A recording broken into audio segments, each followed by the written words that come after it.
Salut à tous et bienvenue dans ce nouveau numéro où j'ouvre et j'essaie d'analyser les numéros de Stormbringer. Cette fois-ci le numéro 18.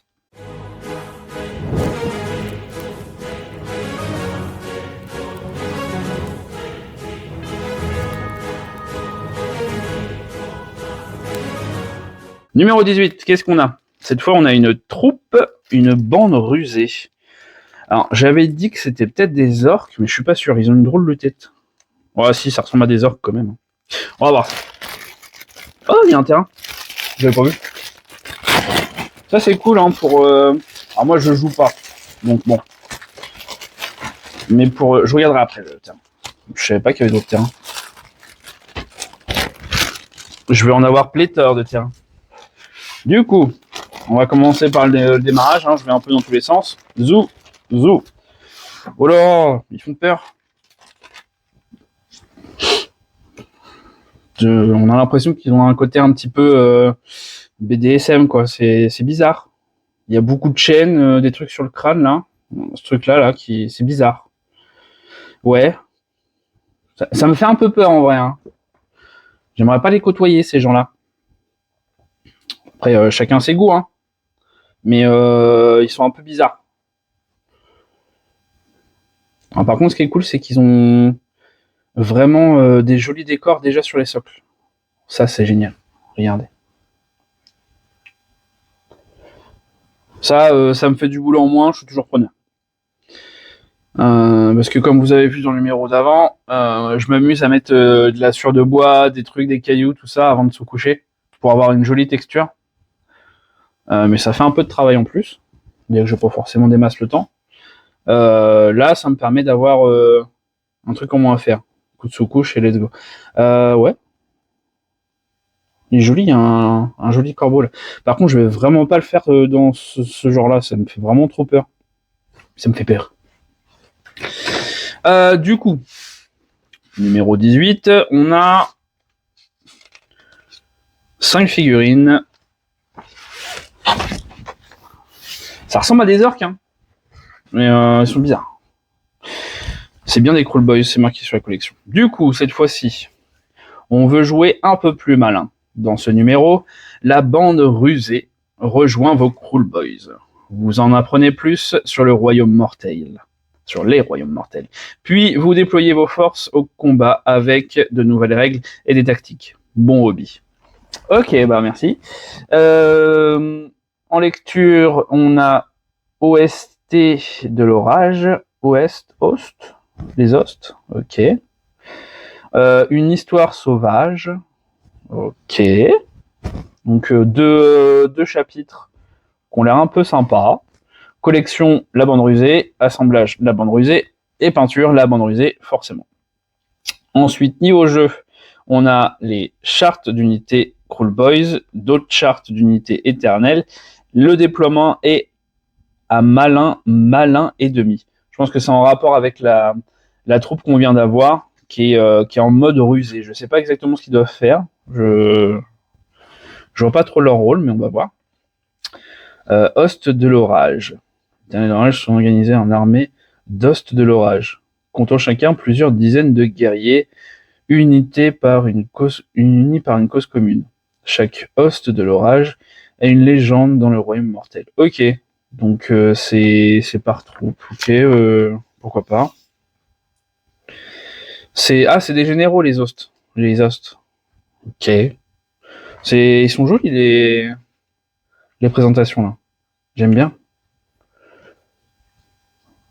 Chevalier sanctifié, enclume de l'Edrehem, templier stellaire et vengeur céleste.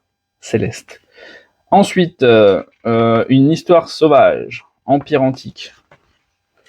Ok, oui, on sait un peu plus sur l'âge du chaos avec un peu des Crawl Boys. Alors lui, normalement, je devrais l'avoir. Il fait partie des premiums. Pour ça, je disais, lui, c'est peut-être lui dans le numéro précédent, je disais, c'est peut-être lui qui va être le chef suprême. J'en sais rien, peut-être. On va voir. La bande rusée. Ah bah là, voilà.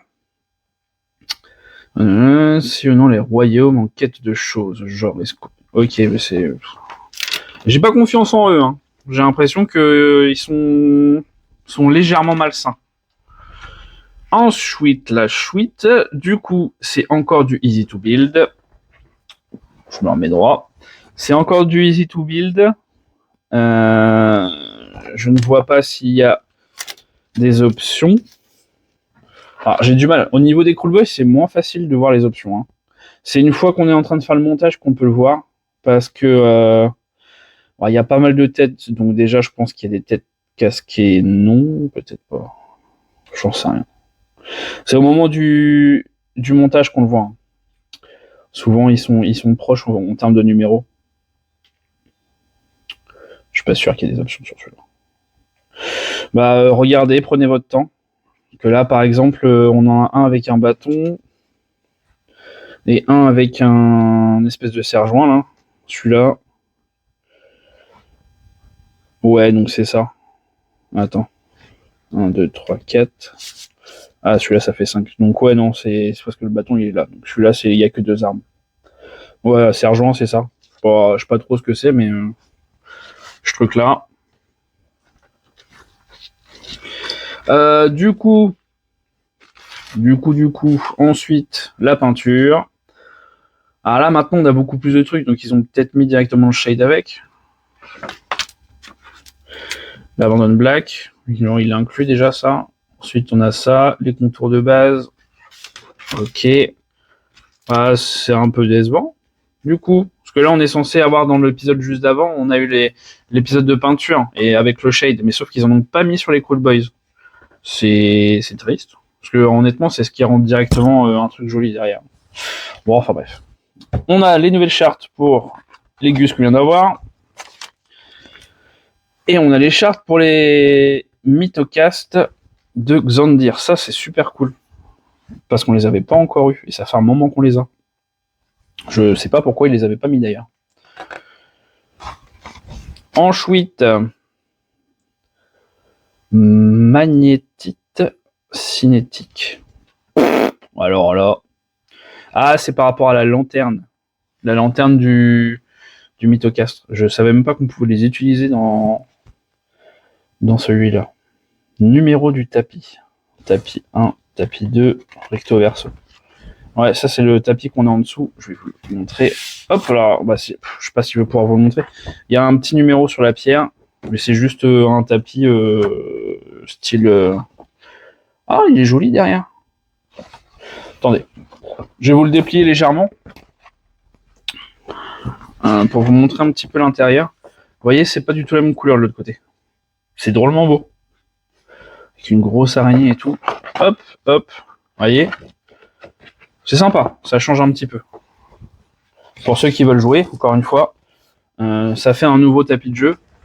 Bah, c'est le deuxième qu'on a de la collection. On en avait eu un avec le numéro 1. Donc c'est plutôt cool. Hop. Ok. C'est un nouveau tapis de jeu, ouais, on le voit, hein. Encore plus de figurines, plus de peinture et de décors, plan de bataille. Après, même pour ceux qui font que la peinture et qui veulent avoir leurs figurines qui sont un peu jolies, vous pouvez le découper vos terrains. Vous allez me dire c'est un peu un blasphème, mais si vous en avez acheté, je sais pas, 5 numéro 1 comme il y en a beaucoup qu'on fait, vous pouvez découper les terrains et puis du coup faire des fonds sur vos étagères pour arriver à avoir un fond un peu logique avec votre armée. Ça peut être joli. Donc celui-là, vous pouvez l'acheter en plusieurs fois si le cœur vous en dit, le numéro 18, pour avoir plusieurs fonds. Sachant que le fond de derrière, là, avec la grosse araignée, c'est plutôt joli. Du coup, numéro... je suis pas passionné par cette troupe. Je sais pas pourquoi. Alors, ce qui est cool, encore une fois, c'est que les décos au niveau des socles sont déjà faits, donc ça, moi, ça me va bien. Mais je sais pas, j'aime pas trop cette troupe en termes de design. Elle me plaît pas, pourtant j'adore les orques. Mais là, celle-là, non. Elle me dit pas plus que ça. Le numéro est ok en termes d'histoire, peinture un peu faible et règles moyen. Le numéro, à mon sens, à moi, est moyen. Mais en vrai, c'est un numéro assez complet. Pour celui qui aime ce genre de truc un peu gothique, là, et il va se régaler. C'est ok. Bon allez, à la prochaine.